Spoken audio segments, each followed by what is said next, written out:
Good morning to all of you. पिछले classes में हम लोगों ने कॉन्ग्रुएंस ऑफ ट्रायंगल के बारे में पढ़ा था। कॉन्ग्रुएंस ऑफ ट्रायंगल,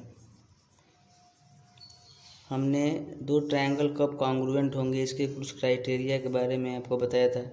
जैसे मैंने बताया था कि साइड साइड साइड क्राइटेरिया था, दूसरा एंगल साइड एंगल क्राइटेरिया था, और तीसरा साइड एंगल साइड क्राइटेरिया था। ठीक है, साइड साइड साइड में क्या होता है, अगर एक ट्रायंगल का ये साइड इसके इक्वल हो जाए, ये साइड इसके इक्वल हो जाए और ये साइड इसके इक्वल हो जाए तो ये दोनों ट्रायंगल कॉन्ग्रुएंट हो जाएंगे। ठीक है, और जब कॉन्ग्रुएंट हो जाएंगे तो इनके कॉरेस्पॉन्डिंग पार्ट भी इक्वल होंगे।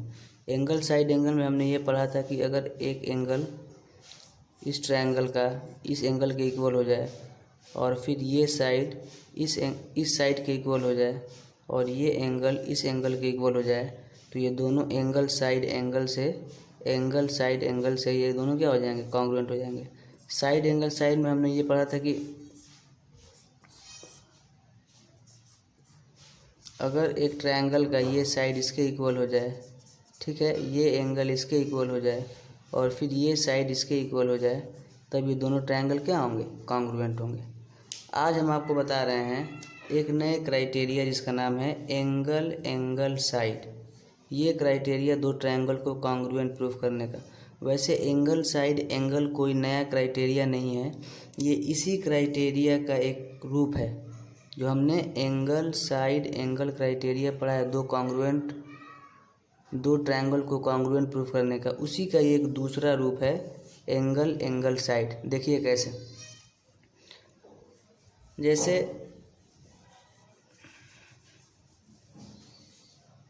एंगल साइड एंगल क्राइटेरिया, जैसे मान लो कि एक ट्रायंगल है ABC और एक ट्रायंगल है DEF। तो हमने एंगल साइड एंगल में ये पढ़ा था कि अगर ये एंगल इसके इक्वल हो जाए, मतलब एक ट्रायंगल का एक एंगल दूसरे ट्रायंगल के एक एंगल से इक्वल हो जाए और फिर ये एंगल इसके इक्वल हो जाए और इनके बीच का साइड, दो एंगल जो बन रहे हैं इनके बीच का साइड अगर इसके इक्वल हो जाए तब ये दोनों ट्रायंगल क्या होंगे, कॉन्ग्रुएंट होंगे। अब जैसा कि आप लोग ये जानते हैं कि एक ट्रायंगल के तीनों इंटीरियर एंगल का सम 180 होता है, तो जब ये ट्रायंगल इसके इक्वल हो जाए, तो अपने आप ही तीसरा एंगल भी इसके इक्वल हो जाएगा। होगा कि नहीं होगा। जैसे मान लो कि यह एंगल 50 डिग्री हो, इसके इक्वल ये एंगल 50 डिग्री हो जाए, ये 60 डिग्री हो, ये एंगल इसके इक्वल 60 डिग्री हो जाए, तो तीसरा एंगल, क्योंकि तीनों का सम 180 होता है, तो तीसरा एंगल 180 माइनस इन दोनों को ऐड कर लोगे 110, 60 और 50, तो ये 70 डिग्री का आएगा और ये भी 70 डिग्री का ही आएगा। तो तीसरा एंगल अपने आप इक्वल होगा। अगर दो ट्रायंगल में दो एंगल इक्वल हो जाते हैं तो तीसरा एंगल अपने आप ही इक्वल होगा। इसी बात से एक और क्राइटेरिया हमारा बन जाता है एंगल एंगल साइड। क्या बन जाता है, एंगल एंगल साइड। कि जैसे मान लो ये एंगल इसके इक्वल हो जाए, ये एंगल इसके इक्वल हो जाए और ये साइड इसके इक्वल हो जाए, या ये साइड इसके इक्वल हो जाए, तब ये दोनों ट्रायंगल कॉन्ग्रुएंट होते हैं एंगल एंगल साइड क्राइटेरिया से। क्योंकि जब ये एंगल इसके इक्वल हो गया, ये एंगल इसके इक्वल हो गया, तो तीसरा एंगल ये तो इसके इक्वल होगा ही। तो ये एंगल एंगल साइड फिर क्या बन जाएगा, एंगल साइड एंगल ये एंगल इसके इक्वल हो गया, ये साइड इसके इक्वल गिवन था और ये एंगल इसके इक्वल हो गया, क्योंकि बाकी के दो एंगल इक्वल थे ही, तो तीसरा एंगल अपने आप इक्वल होगा, तो ये एंगल साइड एंगल ही बन जाएगा। तो हम ये बार बार एंगल एंगल साइड जब क्राइटेरिया यूज करेंगे तो आपको ये ध्यान में आना चाहिए कि ये एंगल साइड एंगल ही है, उसी का एक दूसरा रूप है। ठीक है, क्योंकि अगर मान लो दो एंगल इक्वल हो गए तो तीसरा तो अपने आप होगा। आई बात समझ में। तो ये हमारा एक और क्राइटेरिया बन जाता है एंगल एंगल साइड। इन सब चीज़ों को आप लोग ध्यान से समझिए, बार बार सुनिए, तब समझ में आएगा। ठीक है। अब जैसे मान लो एक और क्राइटेरिया है राइट एंगल, हाइपोटेनियस और साइड, RHS क्राइटेरिया। क्या बोलते हैं इसको? RHS criteria. RHS criteria for congruence of, ये हमारा चौथा हो जाएगा, पांचवा हो जाएगा, क्योंकि एक हमारा साइड एंगल साइड एंगल और यही एंगल साइड, और अब राइट एंगल, हाइपोटेनियस और साइड, ये 5 क्राइटेरिया आप लोग ध्यान रखेंगे। ठीक है। RHS criteria for congruence of two triangle. देखो, सबसे इसमें इम्पॉर्टेंट बात यह है कि ये जो क्राइटेरिया है केवल राइट एंगल्ड ट्रायंगल के लिए है। किसके लिए है? राइट एंगल्ड ट्रायंगल के लिए। मान लो कि 2 राइट एंगल ट्रायंगल है, ऐसे ही समझ लो, एक ये है, तो इनमें राइट एंगल तो इक्वल होगा ही, ये 90 डिग्री, ये 90 डिग्री। जब राइट एंगल इक्वल हो जाए और इनका हाइपोटेनस इक्वल हो जाए, हाइपोटेनस 90 डिग्री के सामने जो साइड होता है वो हाइपोटेनस होता है, तो अगर हाइपोटेनस इक्वल हो जाए और कोई एक साइड इक्वल हो जाए, यह इसके इक्वल हो जाए, तब राइट एंगल, हाइपोटेनस और साइड से दोनों ट्रायंगल क्या हो जाएंगे? कॉन्ग्रुएंट हो जाएंगे। ठीक है। तो ये केवल राइट एंगल ट्रायंगल के लिए क्राइटेरिया है, आप ध्यान देंगे। जो RHS है वो केवल राइट एंगल ट्रायंगल के लिए है। और एक एग्जांपल से आप समझ सकते हैं, मान लो कि एक ऐसे ट्रायंगल है, एक ऐसे ट्रायंगल है, राइट एंगल ट्रायंगल है, तो राइट एंगल तो इक्वल होगा ही, हाइपोटेनस अगर इक्वल हो जाए, हाइपोटेनस इक्वल हो जाए और कोई एक साइड इक्वल हो जाए, ये इसके इक्वल हो जाए, ठीक है, तब ये दोनों ट्रायंगल क्या होंगे? कॉन्ग्रुएंट होंगे, राइट एंगल, हाइपोटेनस और साइड से। ठीक है। तो इतनी बातें आप लोगों को ध्यान देना है। इसके बाद से हम आते हैं अब एग्जाम्पल पे। ठीक है। हम एग्जाम्पल को सॉल्व करेंगे। ठीक है ना। सबसे पहले हम एग्जाम्पल 3 की बात करते हैं। किसकी बात करते हैं? एग्जाम्पल 3 की बात करते हैं। तो सबसे पहले इसमें सवाल को बहुत अच्छे से पढ़ना है। एग्जाम्पल 2 भी है। अच्छा, एक मिनट, एग्जाम्पल 2 है और एक एग्जाम्पल 1 है। तो पहले एग्जाम्पल 1 देखते हैं। सारे एग्जाम्पल हम लगाएंगे, इसमें हम बहुत इत्मीनान से धीरे धीरे पढ़ाएंगे। ठीक है। बहुत धीरे धीरे पढ़ना है, एक एक 2 सवाल पढ़ना है और इत्मीनान से पढ़ना है। तो सबसे पहले एग्जाम्पल 1, और ये बात ध्यान रहे कि जब 2 ट्रायंगल कॉन्ग्रुएंट होते हैं तो उनके कॉरेस्पॉन्डिंग पार्ट इक्वल होते हैं। Corresponding part of congruent triangle are equal, हमेशा corresponding part of congruent triangle are equal. तो अगर हम एग्जाम्पल नंबर 1 की बात करें तो सबसे पहले हम क्वेश्चन को पढ़ेंगे, ध्यान से पढ़ेंगे।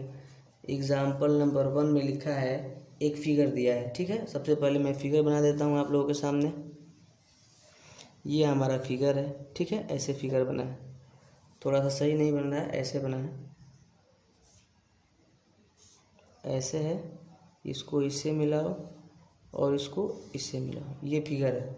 ये हमारा AB है, क्वेश्चन में गिवन है, और ये CD है। तो क्वेश्चन में दिया गया है कि in the given figure OA is equal to OB, ये हमारा O है। कह रहा है कि जो OA है वो OB के इक्वल है। ठीक है। उसके बाद OD is equal to OC, जो OD है, OD वो OC के इक्वल है। ये क्वेश्चन में गिवन है। ठीक है।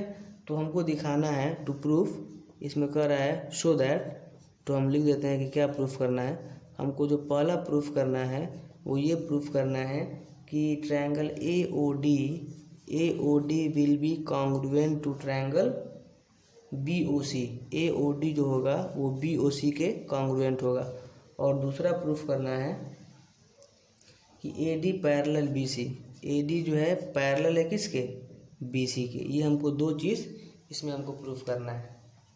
पहले हमको दिखाना है कि ये ट्रायंगल, देखो ट्रायंगल आप ध्यान से देखो, AOD और BOC को कॉन्ग्रुएंट दिखाना है। ठीक है। तो कॉन्ग्रुएंट दिखाने के लिए जो जो क्राइटेरिया पढ़ेंगे हम उन्हीं का यूज़ करेंगे।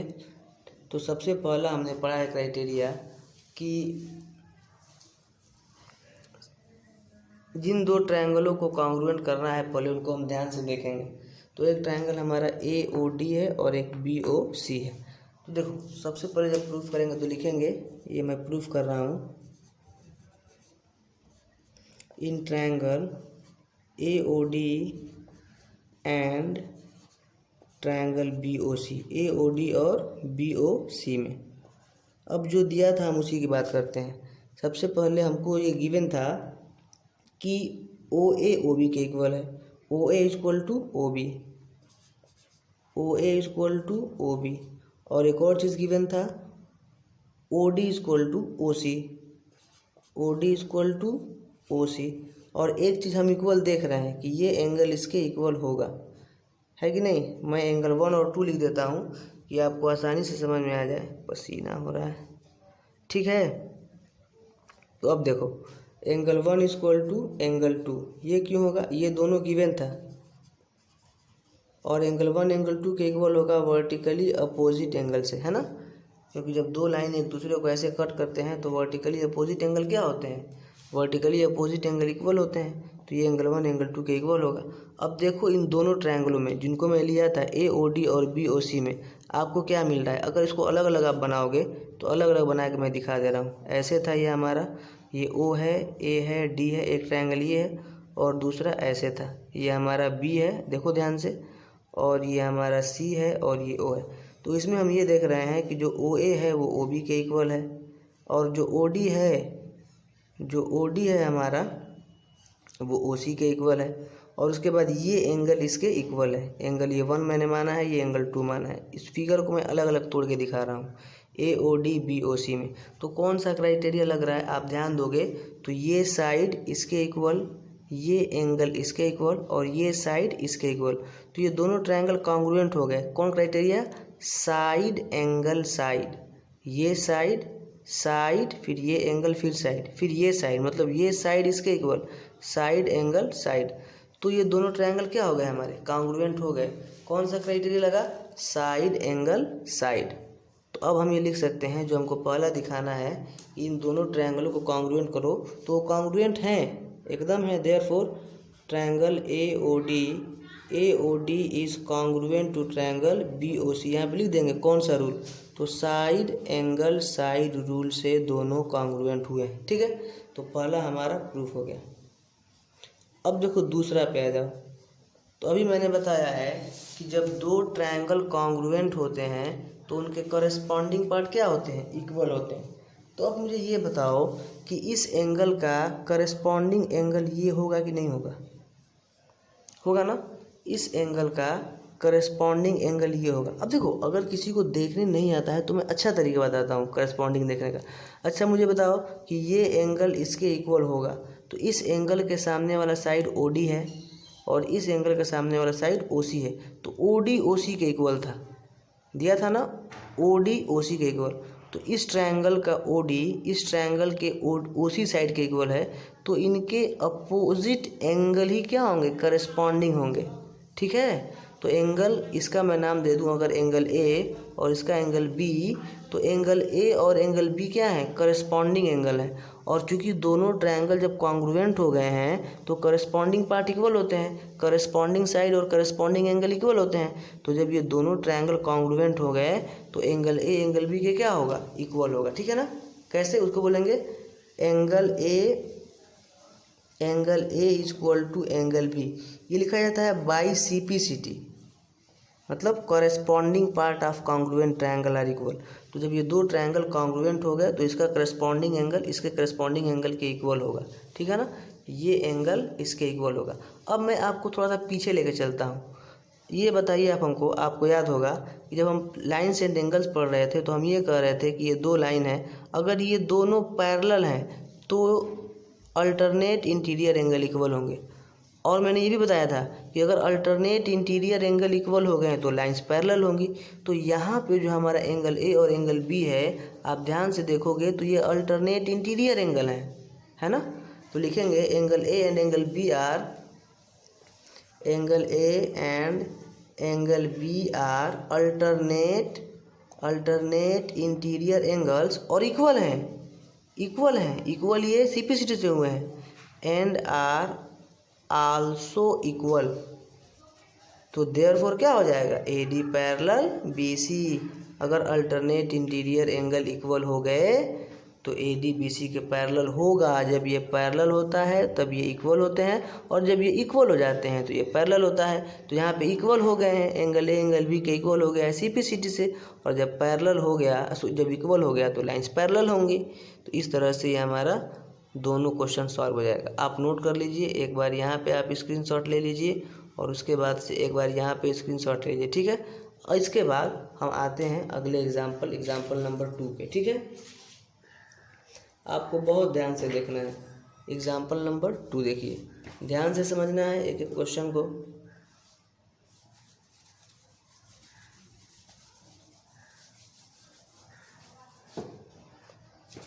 देखिए एग्जाम्पल नंबर 2 क्या कहता है। सबसे पहले क्वेश्चन को पढ़ा जाता है ध्यान से। तो एग्जाम्पल नंबर 2 हमको ये कह रहा है कि AB is a line segment. पहले एक AB लाइन सेगमेंट है, फिगर को बनाते रहना चाहिए। AB एक क्या है, लाइन सेगमेंट है। नहीं दिख रहा है, मैं दूसरा मार्कर दे देता हूँ। AB क्या है, एक लाइन सेगमेंट है। ये हमारा AB एक लाइन सेगमेंट है। क्वेश्चन में कह रहा है कि AB एक लाइन सेगमेंट है and L is perpendicular bisector. और जो L है, L है जो AB का परपेंडिकुलर बाइसेक्टर है। परपेंडिकुलर का मतलब ये 90 डिग्री भी होगा और ये इसके इक्वल भी होगा। बाइसेक्टर का मतलब यही होता है कि इसको दो बराबर भागों में बांटे और ये परपेंडिकुलर भी है, दोनों तरफ होगा। अब कह रहा है if a point P lies on L। अगर मान लो कि एक पॉइंट P है जो L पे है, एक पॉइंट P है जो L पे है, तो कह रहा है कि if a point P lies on L show that P is equidistant from A and B। तो हमको दिखाना है कि जो P है वो A और B से बराबर दूरी पे है। मतलब ये दूरी इसके क्या है, इक्वल है। ये हमको प्रूफ करना है कि P is equidistance from A and B। मतलब ये इसके बराबर है, तभी तो P A और B से बराबर दूरी पे होगा। तो हमको प्रूफ करना है, to prove PA is equal to PB। PA is equal to PB। देखो ये कैसे प्रूफ होगा, ये हमको प्रूफ करना है, हम प्रूफ करने जा रहे हैं। बहुत आसानी से होगा, सब कुछ इसने दिया है, समझना नहीं है। सबसे पहले आप ये दो ट्रायंगल ले लो, PAC एंड PBC। इसमें दो ट्रायंगल है, इन दो ट्रायंगलों को कॉन्ग्रुएंट प्रूफ करेंगे। क्यों करेंगे, क्योंकि जब इन दो ट्रायंगलों को कॉन्ग्रुएंट प्रूफ करेंगे तो इसका करस्पॉन्डिंग साइड ये है, ठीक है ना। तो जब ये दोनों ट्रायंगल कॉन्ग्रुएंट हो जाएंगे तो करस्पॉन्डिंग साइड इक्वल हो जाएंगे, तो PA PB के बराबर हो जाएगा। तो जो हमको लाना है वो आ जाएगा, इसीलिए हम इन दो ट्रायंगलों को लेंगे। In triangle PAC and triangle PBC। तो PAC और PBC में आप मुझे ये बताओ, AC is equal to BC। ये गिवन था क्योंकि ये L बाइसेक्टर है ना, तो AC is equal to BC, ये तो गिवन था। और उसके बाद ये एंगल ACP इस ट्रायंगल का, पहले मैं इस ट्रायंगल का लिख रहा हूँ फिर बाद में इसका लिख रहा हूँ। तो triangle angle ACP equal to angle ACP equal to BCP, angle BCP। ये क्यों इक्वल होगा, ACP BCP के इक्वल होगा क्योंकि ये दोनों 90 डिग्री होंगे। ACP और BCP ये क्या होंगे, ईच 90 डिग्री। क्यों 90 डिग्री, क्योंकि ये परपेंडिकुलर भी था ना, तो परपेंडिकुलर का मतलब होता है 90 डिग्री पे। और एक चीज़ आप देख रहे हो, अगर ध्यान से देखोगे तो हमारा PC दोनों में कॉमन है कि नहीं। PC is equal to PC, ये साइड दोनों में कॉमन है। अगर आप अलग अलग बनाना चाहते हो तो अलग अलग बना के समझ लो। ट्रायंगल को अगर आप लोग अलग अलग बना के समझना चाहते हैं, देखो तो ये हमारा P, ये A है, ये ईच 90 डिग्री, ध्यान से समझिएगा, ईच 90 डिग्री ये A। तो हमारा जो PAC है और एक है PBC, ये PBC, तो ये इसके इक्वल, ये इसके इक्वल, और ये तो दोनों में वही चीज़ है, वही चीज़ ये है, तो बराबर नहीं होगा। ये दोनों में कॉमन है, तो कॉमन है तो इक्वल तो होगा ही। तो अब ये दोनों ट्रायंगल कॉन्ग्रुएंट हो गए, जाहिर सी बात है कॉन्ग्रुएंट हो गए। कौन क्राइटेरिया, साइड एंगल साइड। मतलब एक ट्रायंगल का ये साइड, ये एंगल और ये साइड, दूसरे ट्रायंगल का ये साइड और ये एंगल, ये साइड, तो ये दोनों ट्रायंगल क्या हो गए, साइड एंगल साइड से, साइड एंगल साइड से कॉन्ग्रुएंट हो गए, ठीक है ना। Triangle PAC congruent to triangle PBC, ठीक है। PBC क्यों, बाई लिखेंगे side angle side rule, side angle side rule. जब ये दोनों कॉन्ग्रुएंट हो गए तो PA इक्वल टू PB, क्योंकि जब दो ट्रायंगल कॉन्ग्रुएंट हो गए, ये ट्रायंगल इसके कॉन्ग्रुएंट हो गया तो इसके करस्पॉन्डिंग पार्ट इक्वल होंगे, तो इसका करस्पॉन्डिंग पार्ट ये होगा, क्योंकि ये एंगल इसके इक्वल था तो इसके सामने ये है और इसके सामने ये है, तो क्या हो गया, प्रूव्ड हो गया हमारा, प्रूव्ड। आज के लिए इतना ही, हम आगे फिर पढ़ेंगे। थैंक यू और सभी लोगों को थैंक यू जिन्होंने टीचर डे विश किया है। Thank you to all of you.